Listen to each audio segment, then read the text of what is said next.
Jadi kita mau ke arah Jakarta nih teman-teman.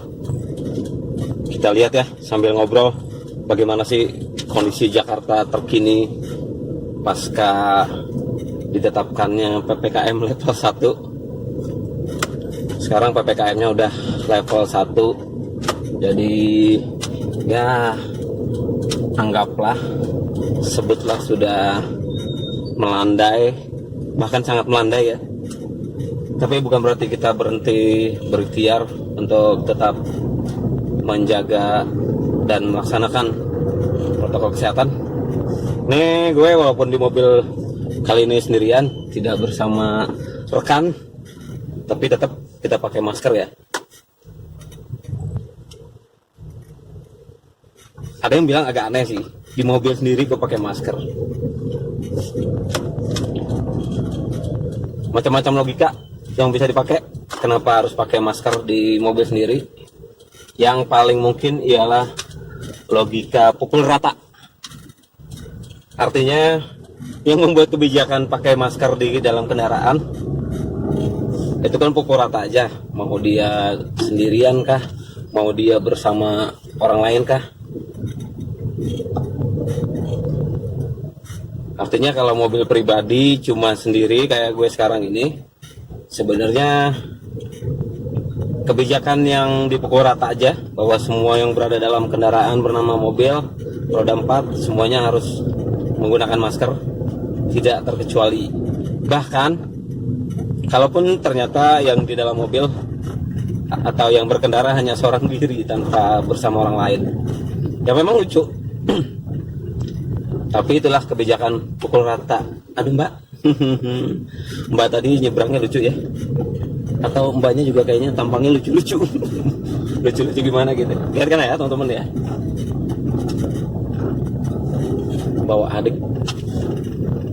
Jadi begitu teman-teman soal kebijakan kenapa harus pakai masker di dalam kendaraan. Tetap gue pakai masker. Ya oke. Ini hari sudah cukup panas juga.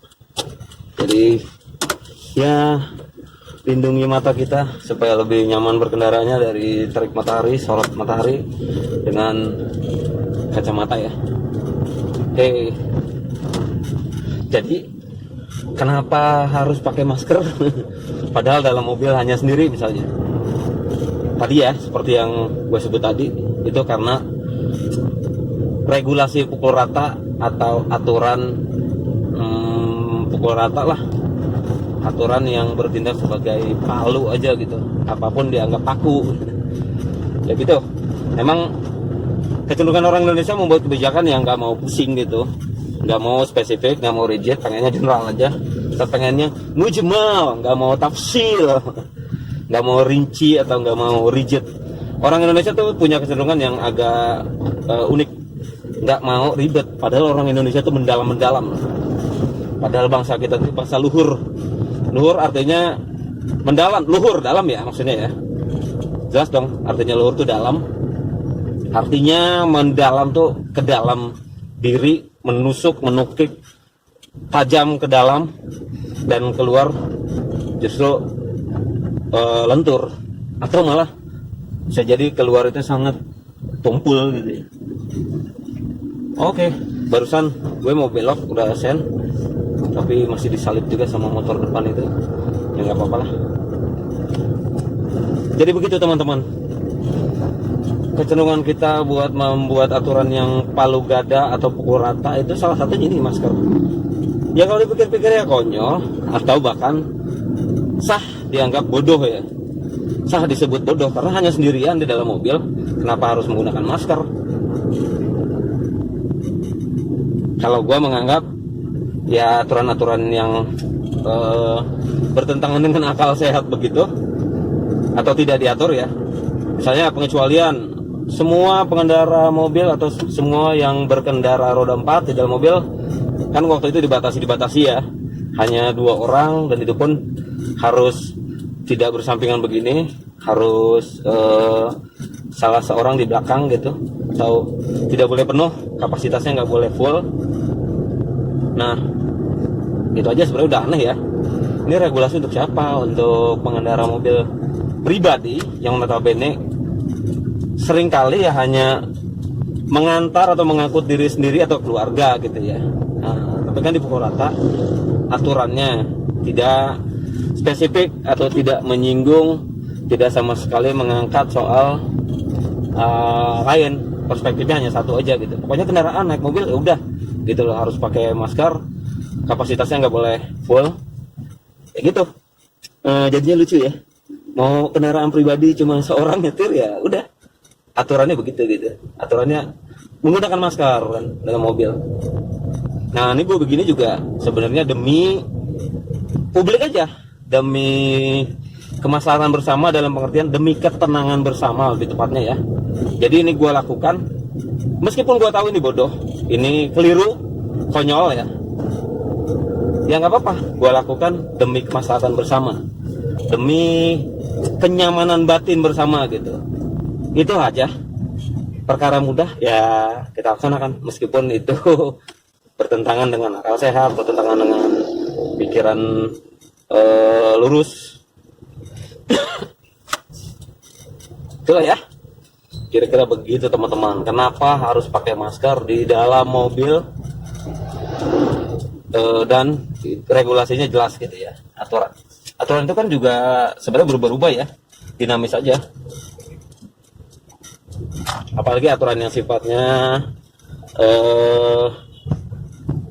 by accident atau mbak, nanti mbak jangan salib dulu ya mbak, aku nggak muat mbak.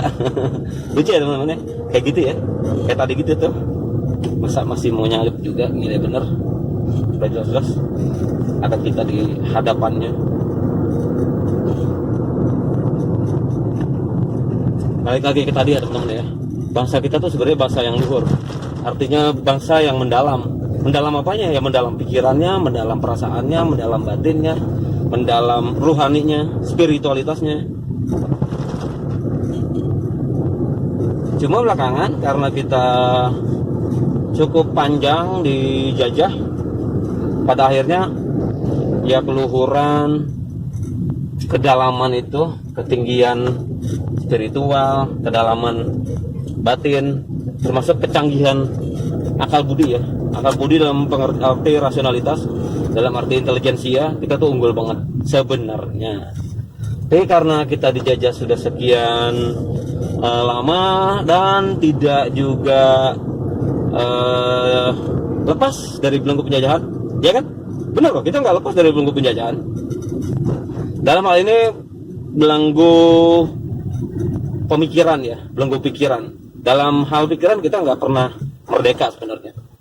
Jadi kalau teriak-teriak merdeka 17 Agustus gitu, ya ada satu hal yang harusnya kita cermati, harus kita ingat gitu. Apakah benar kita sudah 100% merdeka total, benar-benar seutuhnya merdeka, atau bagaimana gitu ya? Kalau merdeka secara fisik iyalah, kita tidak lagi berada di bawah todongan popor senjata oleh penjajah, oleh hegemoni atau orang pihak lain yang ingin menguasai raga kita secara ragawi. Tapi secara jiwa ya sebenarnya harus kita sebut bahwa kita belum sepenuhnya merdeka gitu. Si banyak hal yang membelenggu kita, terutama alam pikir ya, pola pikir. Yang paling sering atau yang paling gampang kita lihat yaitu produk hukum. Produk hukum itu masih warisan Belanda total ya, masih jelas-jelas masih warisan pemerintahan kolonial Belanda. Kalau gue malas banget nyebut pemerintahan kolonial Belanda. Atau kalau di Wikipedia misalnya kita lihat kita cari apa nama tokoh apa, terus kan ada biodata ya, ada misalnya lahir tahun 1800 sekian gitu, terus ada benderanya Hindia Belanda. Malas banget gue ngakuin pemerintahan itu pemerintahan yang nggak salah, itu pemerintahan, itu penjajah. Kalau gue mengakui itu bahwa mereka itu sah kita sebut pemerintahan kolonial Belanda, enak aja. Orang waktu itu kita udah ada pemerintahannya juga, walaupun berdasarkan lokalitas masing-masing ya, dalam bentuk kerajaan tentunya. Itulah pemerintahan yang sah. Kalau mau Wikipedia sebut dong, misalnya Presiden Soekarno lahir tahun 1905 gitu, Jangan lagi pakai pemerintahan kolonial Belanda, terus benderanya bendera Belanda juga kan. Jangan dong. Itu sama saja kalian atau kita mengiyakan. Wow, ada orang lagi belajar nembak. Mantap. Yuk maaf ya Pak. Keren ya, tembak. Jadi sama aja kita mengiyakan atau mengamini penjajahan dong. Walaupun itu sudah berlalu. Itu sudah selesai, sudah lewat gitu. Kepikiran gak sih teman-teman? Ya mungkin ada yang kepikiran Pak, tapi barangkali ada yang lebih tajam atau ada yang lebih luas lagi pertanyaannya. Gitu ceritanya teman-teman soal penjajahan dan kemerdekaan ya. Nanti di jalan raya nih, di jalan raya itu tampak banget betapa kita ini masih apa ya, pikiran kita itu masih lugu banget ya. Kita belum bisa berpikir secara runut, misalnya kausal atau sebab akibat aja gitu. Itu aja masih minim banget ya. Ya karena kita baru merdeka 79 tahun ya teman-teman ya. Itu terbilang masih muda atau masih baru untuk ukuran satu bangsa, negara bangsa kayak Indonesia ini. Ya masih sangat belia, masih belum dewasa, jauh dari matang, masih umur segitu ya. Kecuali kita udah 300 tahun, 200 tahun udah bisa dibilang dewasa lah atau lama lah gitu. Kalaupun nggak dewasa tapi udah lama gitu. Nah sementara kita baru 79 tahun guys, baru 79 tahun ya, baru segitu, baru bisa menata ini menata itu. Pemerintahannya juga masih cari-cari format ya, bisa cari formula. Cari formula tuh maksudnya apa? Gini teman-teman, ini agak serius sedikit ya ngomongnya ya, ngobrolnya ya. Jadi untuk urusan organisasi negara atau kelembagaan negara aja, kita masih belum sebenarnya beres loh. Misalnya gini, dari dalam hal penamaan, ini gue sebut ya, sorry orang-orang yang PNS, teman-teman yang bekerja di pemerintahan, nggak apa-apa dong, kita terbuka ya untuk sharing, untuk saling berbagi, saling melengkapi, saling mengisi gitu ya. Misalnya gini, salah satu contoh kekurang beresan lah, katakanlah ya, kekurang beresan sampai kita merdeka selama ini gitu, walaupun baru 79 tahun. Misalnya gini, apa nama lembaga yang mengurus soal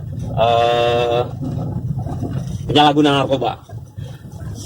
Ada nggak jawatan negara yang berhubungan sama itu? Ada kan? Ya kan? Ya betul, itu dia, Badan Narkotika Nasional. Tertinggi ini gini teman-teman, apakah secara penamaan itu sudah tepat? Nama ya? Oh kok lu rewel banget sih urusan nama aja, urusan nomenklatur aja kok rewel banget. Nah justru di situ guys, justru di situ letak masalahnya. Karena memberi nama atau menggunakan istilah formal baku itu adalah urusan berpikir mendalam, berpikir luas, dan disitulah juga dibuktikan, teruji bahwa kita adalah serius gitu, adalah orang-orang serius untuk memberi satu definisi, mengembangkan satu pengertian dalam istilah nama sekalipun. Jadi BNN itu Badan Narkotika Nasional. Kalau gue tanya, maksudnya apa? Badan Narkotika Nasional itu maksudnya apa? Badan yang ngelola, badan yang ngurusin, badan yang regulasi, atau badan yang apa gitu kan? Nah, ya kan tahu BNN itu ini loh, jelas banget tugasnya urusan pemberantasan atau urusan penanganan, pencegahan dan seterusnya yang kaitannya dengan penyalahgunaan narkoba. Iya tahu, tapi apakah tepat kalau kerjanya begitu, fungsinya kayak gitu, lalu perannya kayak gitu? Apakah tepat namanya? Apakah sudah tepat? Nah, disitulah kita perlu berpikir ulang, perlu sering-sering merenung lah ya. Masalah nggak sih gitu kan? Ya menurut gue itu masalah banget, masalah besar malah. Kenapa? Karena ya kita susah ya untuk mencetuskan satu gagasan yang brilian yang membutuhkan kerja keras dari sisi pemikiran, dan juga tentunya butuh tenaga yang ekstra gitu. Ya, orang-orang kita ini orang-orang yang nggak mau berpikir panjang, berpikir keras, berpikir matang.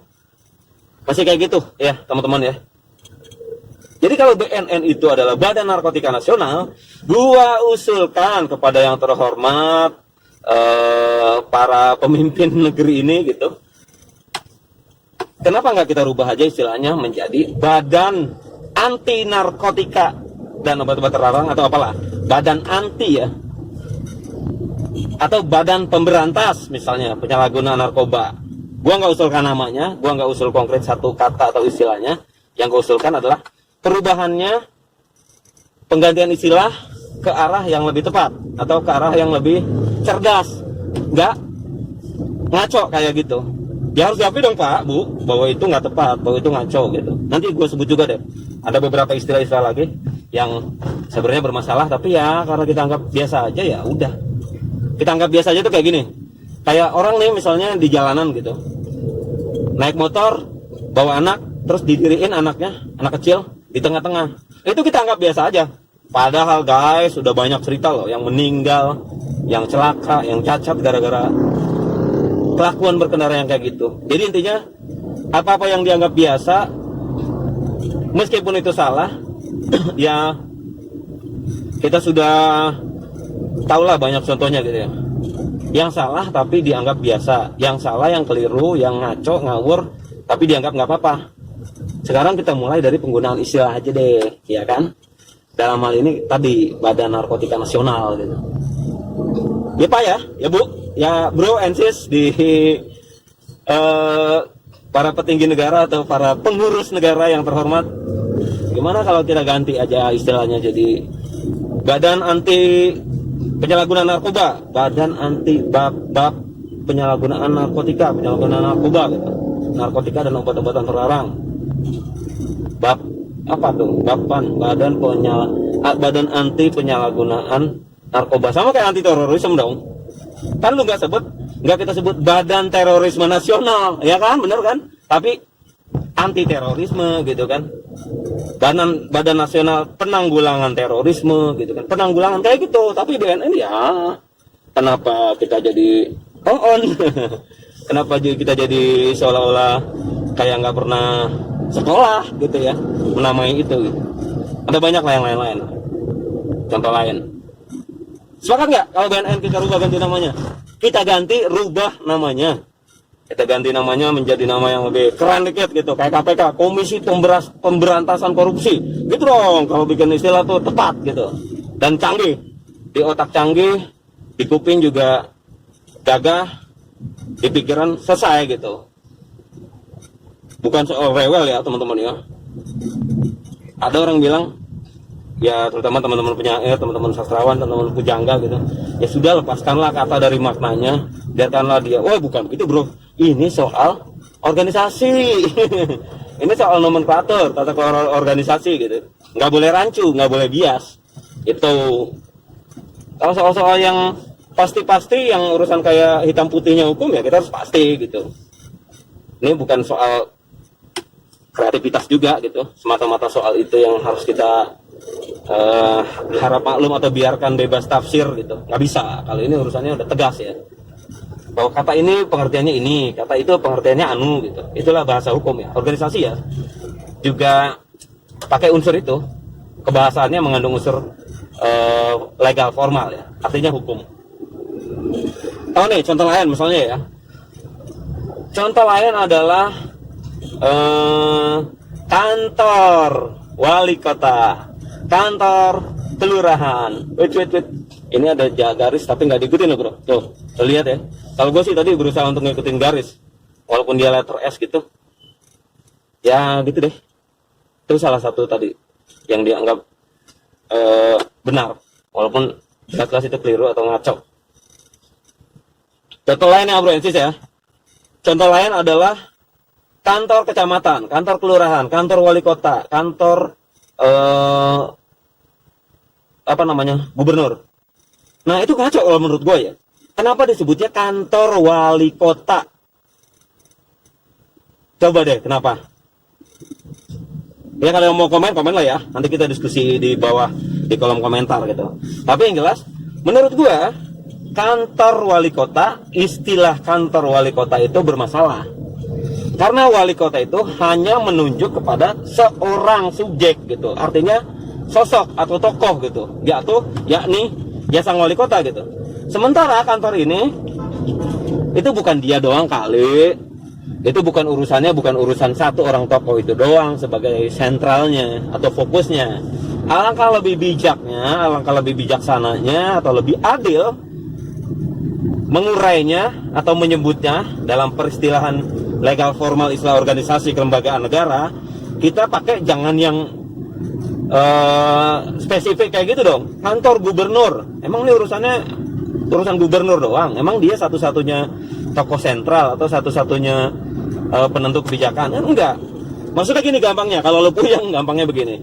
Kenapa enggak kita bikin namanya kantor kota madya, kantor provinsi, kantor pemerintahan provinsi, jadi kantor pemprov, bukan kantor wali kota, bukan kantor lurah gitu loh.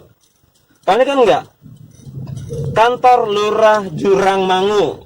Nah tadi itu berbasis subjek atau berbasis satu tokoh sentral gitu ya. Padahal enggak di situ. Harusnya idealnya adalah kantor kelurahan Jurangmangu. Ayo, siapa yang kantor kelurahannya masih pakai istilah yang kayak gitu? Masih kantor lurah. Padahal yang lebih adil, yang lebih tepat atau yang lebih bijak adalah kantor kelurahan. Artinya ini adalah jawatan bersama. Memang betul ada pimpinannya, ada pucuk tampuk pemimpin tertingginya gitu. Tapi bukan berarti peristilahannya juga harus mengarah ke sana atau merujuk ke situ gitu. Nggak tepat dong. Sama dalam hal ini, bolehlah gue menggugat juga istilah istana presiden atau istana wakil presiden gitu. Walaupun memang ada ya istana presiden dan istana kepresidenan gitu ya. Kalau mau adil ya istana kepresidenan aja. Istana kepresidenan 1 dan 2 gitu kan, kita punya banyak istana ya. Ada istana wakil presiden dan seterusnya. Nah mungkin merujuk ke situ ya. Kita masih feodal banget. Kita masih lucu dari sisi penggunaan istilah. Pak, Bu, mobil sebelah gimana ya? Orang gua ngikutin garis, ngikutin lajur, malah jadi gue yang salah. Biasa ya. Gitu ya teman-teman ya. Betapa kita masih ngaco banget dari tata kelola nama aja gitu ya. Makanya Gus Dur almarhum, almaghfur lah, itu pernah bilang, itu sempat beliau pernah ditanya oleh, gue lupa siapa penanyanya, tapi yang jelas pernah menanggapi satu pertanyaan yang sederhana. Pertanyaan sederhana, cuma gila deh jawabannya. Gus, bagaimana caranya kita membenahi bangsa ini? Bagaimana caranya kita memulai membenahi negara kita gitu. Gus Dur dengan santai dan biasalah anekdotal ya menjawab, dimulai dari membenahi istilah. Itu walaupun nggak nyebut ya istilah yang tadi kita bahas, yang barusan tadi itu kita bahas, kayak kantor wali kota, kantor lurah, kantor camat, istana presiden gitu, nggak nyebut kayak gitu ya, atau nggak nyebut nama BNN, nggak mengoreksi istilah-istilah yang begitu, tapi di sisipi sama satu candaan juga nih. Ya saya ini sampai setua ini dipanggilnya Gus katanya. Ya Gus kan emang merujuk sama konotasinya itu anak ya, lebih tepatnya anak kecil gitu ya. Cah atau tong lah kalau di Betawi itu tong gitu, atau den mungkin, atau ding kalau di Banten ending gitu, di Banten sana gitu, Serang dan sekitarnya. Kira-kira begitu teman-teman. Ya jadi kalau ada yang bilang, kok lu rewel amat sih? Kok kenapa kita harus rewel sama penggunaan istilah? Bro, legal formal, istilah-istilah yang kita pakai itu ada aspek itunya, ada unsur itunya, nggak bisa kita main-main. Lo bikin nama perusahaan juga nggak bisa main-main lah. Itu ada aspek legal formalnya, berbadan hukum gitu kan. Ya harus dipikirin, dan kita sering keliru. Kita sering banget kesandung ke gelincir dan tahu deh.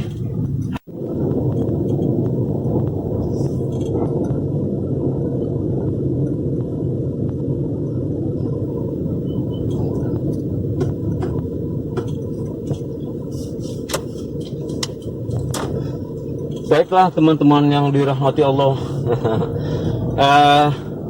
Terima kasih masih setia menyimak obrolan kita sambil jalan ya di program Road to. Di program Road to-nya si Roy TV ini ya kita akan begini terus ya. Semoga teman-teman ya ada bahan-bahan yang bisa jadi refreshing otak atau bahkan terhibur dan seterusnya. Terima kasih setelah setia ya teman-teman ya. Tapi udah subscribe kan ya? Udah subscribe channel Roy TV ini kan? Jangan lupa ya, jangan lupa subscribe setelah menyimak video ini, atau sekarang juga boleh tekan tombol subscribe dan seterusnya, bunyikan lonceng dan seterusnya lah ya, untuk ya sekurang-kurangnya support lah ya teman-teman, support yang bisa dilakukan, support dalam bentuk apapun yang semampunya teman-teman. Kalau mampunya subscribe ya subscribe. Tapi masa mau nggak mampu? Semua mampu lah, semua bisa subscribe. Walaupun saya juga berharap bahwa yang subscribe channel ini selain semoga dirahmati Allah, dimuliakan dan seterusnya gitu ya, diberi rahmat Tuhan Yang Maha Esa. Selain itu saya juga berharap bahwa channel ini bisa nyambung sama subscribernya. Dalam arti kita dekat bukan hanya secara virtual, secara multimedia, tapi juga secara yang lain gitu. Maka terbuka sekali buat teman-teman ya barangkali ingin berinteraksi dengan kami channel si Roy TV melalui jejaring komunikasi yang banyak ya, alternatifnya ada dari mulai komen, inbox atau WA atau ya macam-macam lah ya di sosmed ya. Sosmednya juga udah ada kan, ada tertera di atas ini di kolom di bawah di profil itu juga ada. Jadi ya teman-teman, kita sampai di bilangan Tanah Kusir. Ini wilayahnya memang begini ya, rindang, karena di depan sana itu ada pemakaman umum dan kayaknya udah pada tahu ya teman-teman ya, bahwa di sana itu ada makam tokoh nasional, makam orang yang ya kita semua tahu, kita semua bangga terhadap beliau.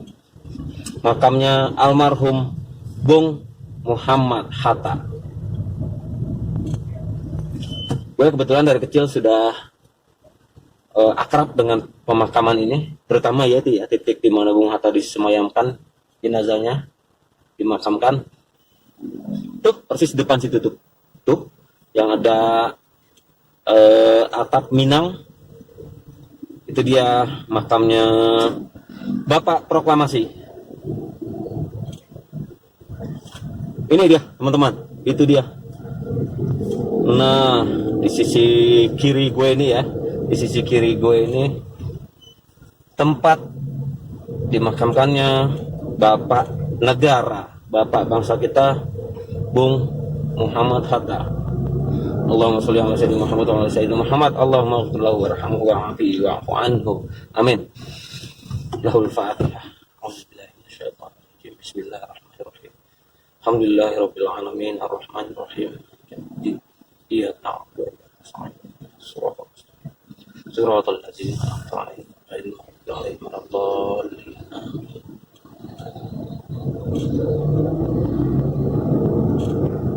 Bapak Proklamasi, meski beliau tidak ikut membacakan teks, tidak ikut menyuarakan dan membunyikan naskah proklamasi, tapi di tangan beliaulah proklamasi itu lahir. Berkat campur tangan pikiran, perasaan, jiwa, dan raga beliaulah rumusan-rumusan tentang kemerdekaan ini ada dan kita sebagai generasi setelahnya, kita yang menikmatinya, kita yang kita yang merasakan manisnya, hasilnya. Kita tidak ikut berjuang merebut, kita tidak ikut juang panggul senjata, sabung nyawa, tapi kita tetap berjuang dengan cara masing-masing, berjuang dengan gayanya masing-masing. Satu tujuan, satu harapan.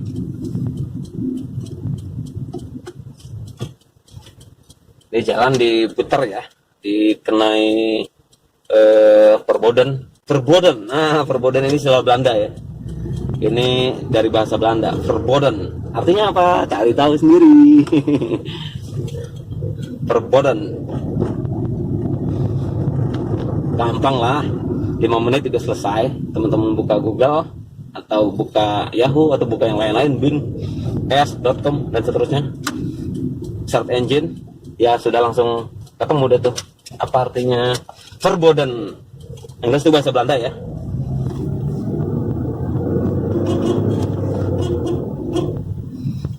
Berasal dari bahasa Belanda. Itu istilah dunia transportasi. Masih menggunakan kata dari perbendaraan bahasa Belanda gitu. Nah, kita memang belum bisa sepenuhnya lepas. Istilah-istilah hukum, atau bukan hanya istilah, konstruksinya ya. Produk-produk hukum kita masih merujuk ke sana. Baru pelan-pelan belakangan kita seolah-olah mau bikin sendiri KUHP versi kita dengan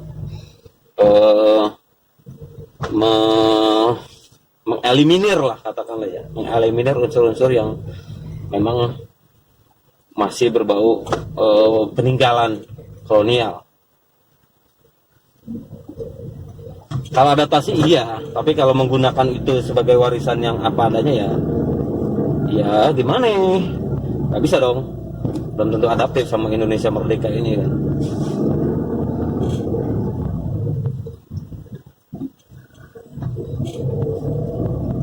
Ini kita motong jalan nih teman-teman. Tadi di wilayah Tanah Kusir itu ada belokan masuk dalam komplek dan ujungnya ke sini.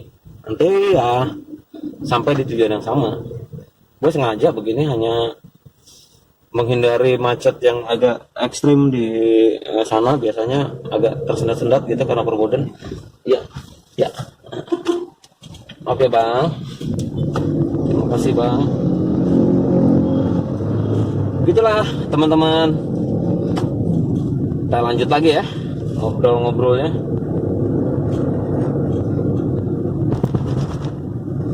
Tuh kantor kecamatan Kebayoran Lama di pelangnya barusan ya. Barusan ada tuh kantor kecamatan Kebayoran Lama. Tapi itu bukan pelang resmi atau bukan pelang ofisial dari si kecamatannya, dari jawatannya, bukan ya. Itu adalah marka jalan atau tanda yang dibuat oleh Dishub itu. Kantor kecamatan. Tapi kalau kita lihat kantornya, kantor kecamatannya, gue nggak yakin ditulis kayak gitu, kayak kantor kecamatan. Gue nggak yakin ditulis kayak gitu. Biasanya ditulisnya kantor camat, kantor camat Kebayoran Lama gitu. Soalnya ini kantor buat lu doang ya, Pak Camat ya. Ini kantor lu doang, yang lainnya bukan kantornya, atau yang lainnya tuh pembantu lu. Yang lainnya ya urusannya ya pokoknya lu banget deh gitu. Yang lain tuh nggak ada apa-apanya lah gitu. Ya kalau gua sih menolak itu, menolak istilah-istilah yang apa gigantik atau megalomaniak kayak gitu. Itu secara kejiwaan juga berpengaruh loh sama yang bersangkutan ya. Kantor wali kota, oh kantor wali kota doang, segede gambreng tapi kantor wali kota doang ya gitu ya, bukan kantor bersama ya, kantor seorang gitu. Ya rubahlah jadi kantor Kota Madya, kantor kita bersama, siapapun itu, mau dia pelaksana, mau dia pengawas, inspektorat, di situ juga bisa jadi kan. Enggak, kantor Wali Kota Tangerang Selatan. Nah, oke, isinya ini kantor emang buat dia doang gitu ya, yang lain ngontrak, yang lain pembantu gitu ya, nggak penting yang lain kali ya, di bawah lo semua gitu. Ya enggak dong. Padahal di situ kalau di Tangerang Selatan di kantor itu ada inspektorat juga gitu. Tapi labelnya kantor wali kota. Padahal ada inspektorat.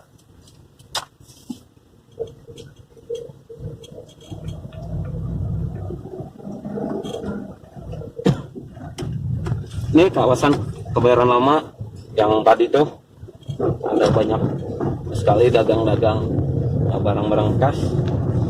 Dan ya teman-teman tahu lah ya, kalau gue sih karena gue waktu kecil tinggalnya di selatan, Jakarta Selatan, jadi gue paham lah daerah-daerah sini sampai ke Senayan sana ya.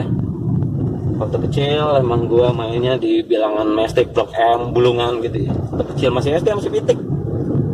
Waktu zaman terminal Blok M masih kayak apaan tahu, masih premanistik, ya masih macam-macam deh. Pokoknya isinya copet, isinya pemalak, isinya belum tertib lah, belum ada itu terminal bawah tanah gitu ya. Gue kebetulan udah nongkrong, udah apa namanya ya biasalah ABG ada kan, baru belajar ngerokok gitu, baru belajar apa namanya mengenal dunia jalanan lah gitu kan. Jadi pasar tadi bukan pasar sih ya, belokan, tapi di situ akhirnya jadi tempat mendirikan lapak-lapak jualan gitu. Bukan situ, bukan titik pasar itu justru di luar area pasar gitu. Di jalan tadi itu barang-barangnya nggak murni barang-barang bekas yang boleh kita anggap diperoleh dengan cara baik dan benar. Di situ banyak barang curian, teman-teman. Banyak curian. Serius gue tahu persis. Terakhir ada teman gue yang ya dia waktu itu mengambil satu fasilitas kantor dan dijual ke situ gitu. Itu aja udah jelas ya.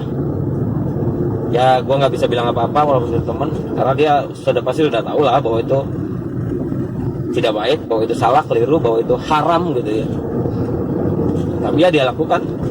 Ya gue hanya dapat ceritanya aja kan, nggak lantas gue ikut-ikutan menghakimi gitu. Biarkan saja, biarin nanti ada titik tertentu di mana dia nggak melakukan itu lagi misalnya gitu ya.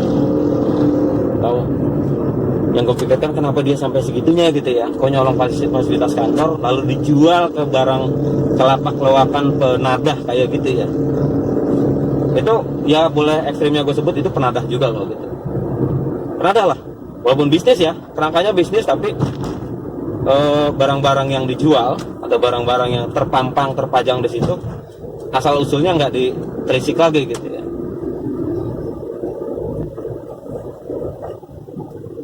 Ya karena kalau di keyakinan gue selaku muslim, dia tidak cuma urusan halalnya ya, tapi toyibnya gitu kan. Jadi halalan toyibah gitu, atau kalau mau gampangnya ngomong tuh baik dan benar gitu. Baik aja nggak cukup, harus benar. Benar aja nggak cukup juga, harus baik. Jadi itu sempurna namanya gitu. Baik saja tidak cukup, kalau dia nggak benar nggak bisa. Jadi ada oke lah disebutnya dualitas, nggak apa-apa, nggak masalah, emang dualitas gitu. Dualitas, no problem. Ada satu sisi dan ada sisi lain gitu. Ada halal, ada thayyib gitu. Ada baik, ada benar, ada rahman, ada rohim. Itulah teman-teman di Kebayoran Lama tadi ya. Ada satu titik di mana di situ dijual barang-barang bekas, dan tidak jarang barang-barang yang dijual di situ adalah barang-barang hasil curian atau barang-barang yang perolehannya gak jelas. Wih keren banget tuh. Tuh di samping kiri ya teman-teman, itu ada helm helm sepeda ya, keren ya, mantap. Helmnya ininya duren. Indonesia kreatif, Indonesia mantap. Gue baru sekali loh lihat loh itu helm model begitu. Wow. ternyata pada lambat dan gua nggak ingin kita terlalu lelet.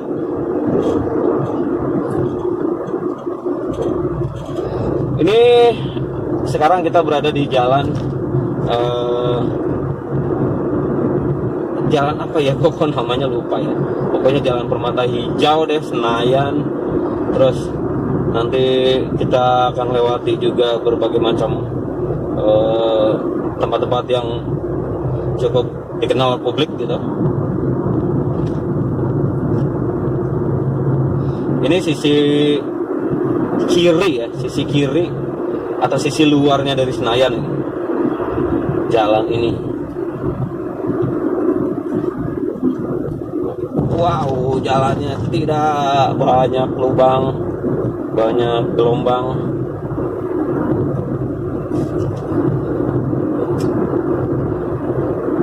Nah, di samping kiri atau tepat di depan kita ini, ya kealingan pohon. Ini adalah gedungnya Kompas, Menara Kompas. Itulah ada Kompas TV, ada di sananya juga. Gue nggak tahu deh, udah lama ya nggak ke sana. Mungkin terakhir ke sana sempat perform musik di Gerabak Bakti Budaya itu 2 tahun lalu sebelum COVID. Pokoknya gedungnya Kompas deh, entah mana yang cetak mana yang elektronik gitu ya. Terus ini di samping kiri kita barusan ini adalah stasiun Palmerah. Stasiun Palmerah gitu ya kalau announcer menyebut, memberitakan, mengumumkan. Periksa barang bawaan Anda. Gue dulu pengen juga loh teman-teman jadi announcer kayak gitu. Atau ya karena gue seneng sama dunia jurnalistik, sempet juga apa gue mau kursus itu aja ya, misalnya menjadi news anchor gitu. Gue tertarik sebenarnya sama yang gitu-gitu.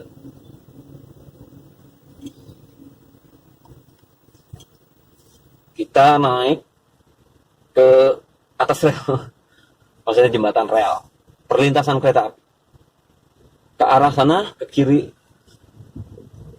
sini, ini menuju ke Manggarai. Kereta api Tanah Abang Manggarai.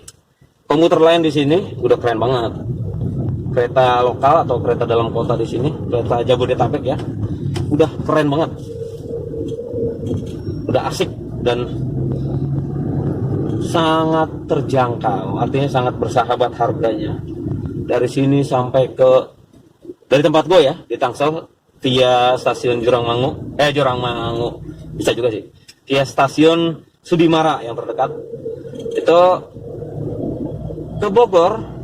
Gue lupa ya lebih tepatnya berapa, persisnya berapa, tapi kayaknya 5.000 perak deh. Gila teman-teman, bayang gak lo kalau bawa mobil ngabisin berapa bensin dan tol gitu ya, naik kereta 5.000 perak. Aja gila.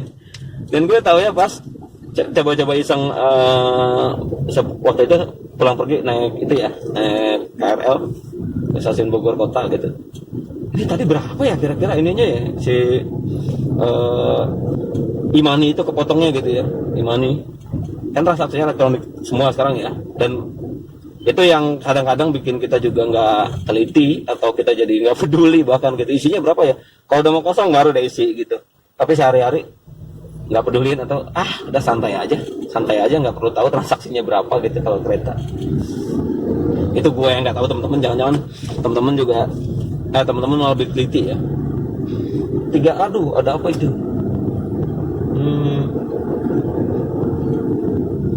Itulah teman-teman ceritanya.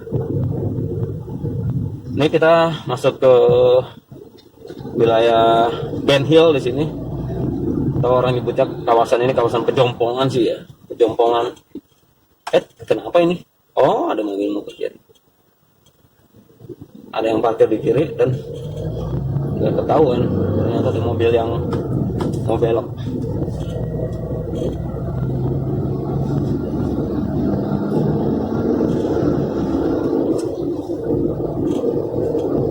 kawasan Pejompongan. Ini bapak depan, lu lihat nggak teman-teman? Tuh, tangannya satu turun loh.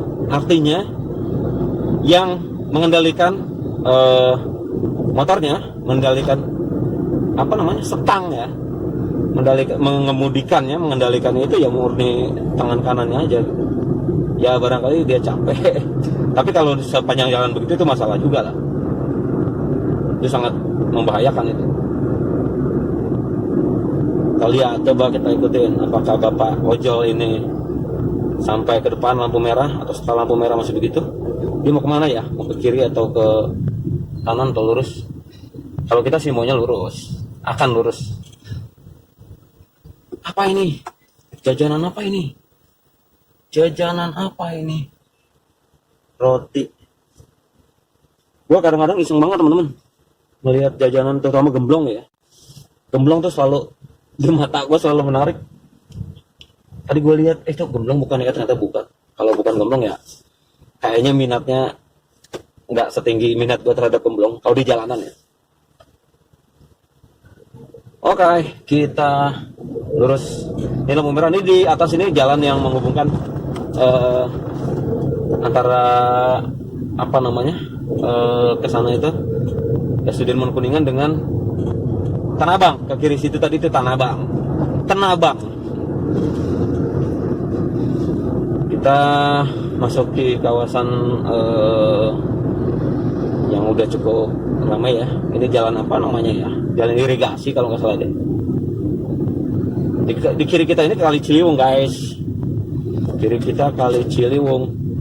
Dan si mobil kenapa? Ini one way ya.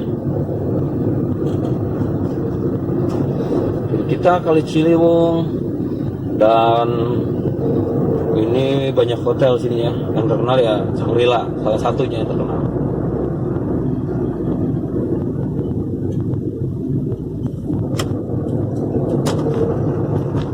Males banget kalau di belakang truk sampah, ngerinya tuh ada sampah yang jatuh gitu, maksudnya kena kaca ya. Walaupun ya truk sampah juga sahabat kita juga, nggak boleh kita kucilkan. Tapi ya justru kita menghindar bukan karena kita jijik, geli atau takut, karena kita sayang. Biarkan dia sendiri, biarkan dia lebih leluasa bergerak tanpa harus kita bayang-bayangi. Ini terowongan di sebelah kiri sini, atau di atas itu tadi, tepat di atas terowongan itu Jalan Jenderal Sudirman.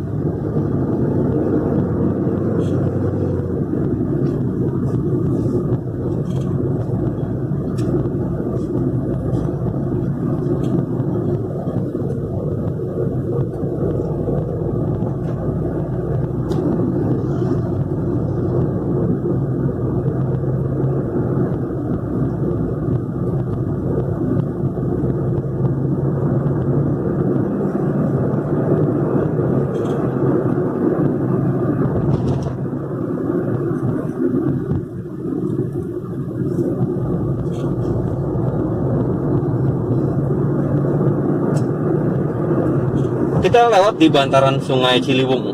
Jadi ini cukup panjang ya. Ada lubang. Cukup panjang nih jalur jalan irigasi ini ya. Irigasi itu maksudnya nggak harus selalu bentuknya pipa-pipa ya. Sungai juga irigasi juga kan irigate atau ya pengairan lah ya, perairan dan pengairan gitu. Ini panjang terus dan biasanya macet. Biasanya, alhamdulillah kali ini lewat sini nggak macet.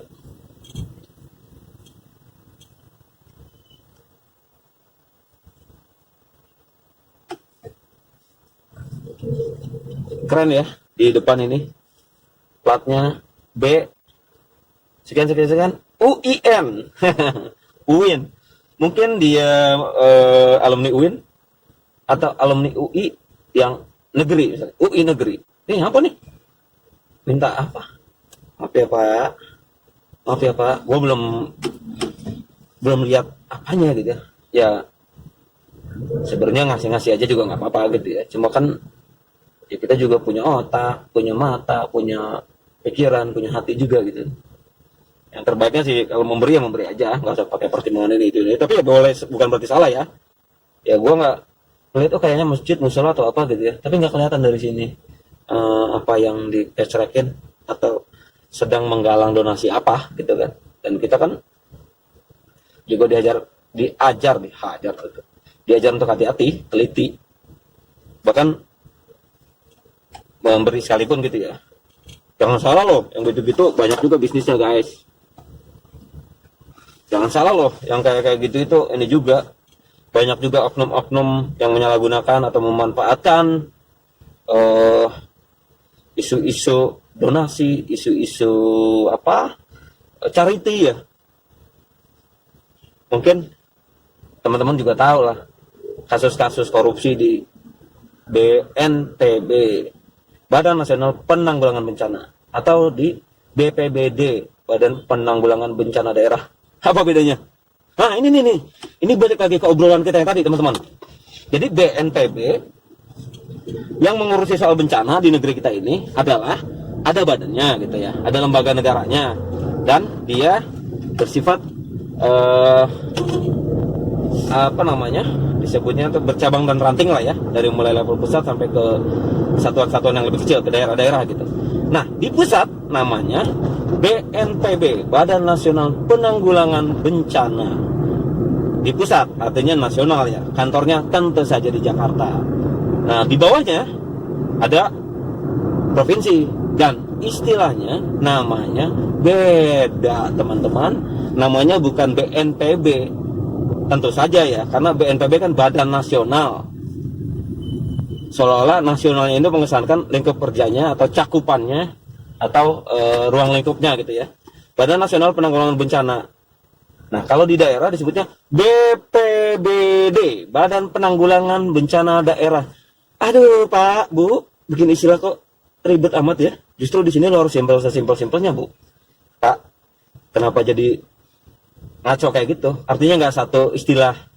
Katakanlah misalnya di atas namanya Badan Penanggulangan Bencana BPB misalnya, ya tinggal kasih di ujungnya N, Badan Penanggulangan Bencana Nasional BPBN gitu. Terus yang bawahnya BPBD gitu, daerah kan.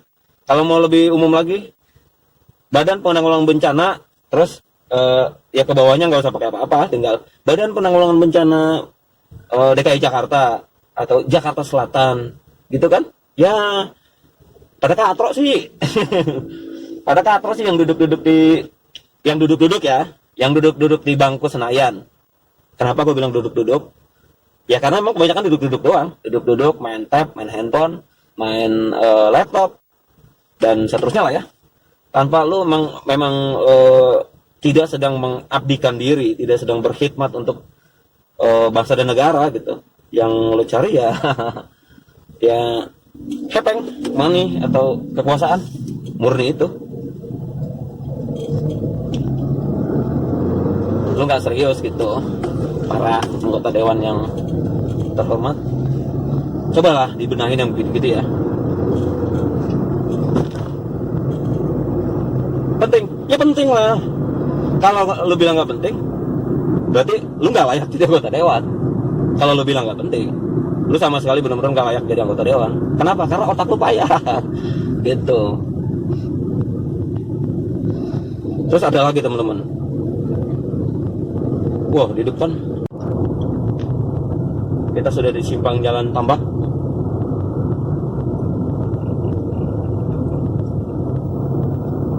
Ini ada bendera salah satu partai yang menghiasi tengah ruas pembatas jalan. Entahlah itu apa aktivitasnya, bodo amat. Memang partai-partai sekarang lagi pada Bang, bisa ke sana ya? Bisa ya Pak? Bisa. Gue ragu-ragu teman-teman, karena entah apa ya, kok kayaknya kayak one way gitu. Oh iya, ya. Bang kasih ya. Nggak ada receh teman-teman. Aduh, nggak receh ya bagaimana dong. ya udah bilang makasih aja deh. Ada receh. Gue lupa tadi harusnya nyiapin, bukan nyiapin, harusnya ya mecahin gitu ya. Ini kita sebentar lagi sampai ke tujuan. Kita sudah berada di kawasan Matraman lah ya. Ini kita kenalnya sebagai Matraman. Ini di sebelah kanan kita, atau tadi udah kelihatan juga, itu adalah Taman Amir Hamzah. Nah, gue ini mau ke sini teman-teman. Persis tuh di gedung yang depan kita ini, yang di sebelah masjid, gedung yang sedang dibangun. Dan ini ada mobilnya di depan kita persis ininya. Begitu ceritanya teman-teman. Kita telah sampai di kampus Unusia Jakarta. Terima kasih teman-teman telah setia menyimak channel ini, telah asik dari tadi ngobrol-ngobrol bersama. Sampai jumpa teman-teman. Terima kasih atas subscribe-nya, terima kasih atas kesetiaannya. Kita boleh ngobrol-ngobrol lanjut di kolom komentar. Sampai jumpa.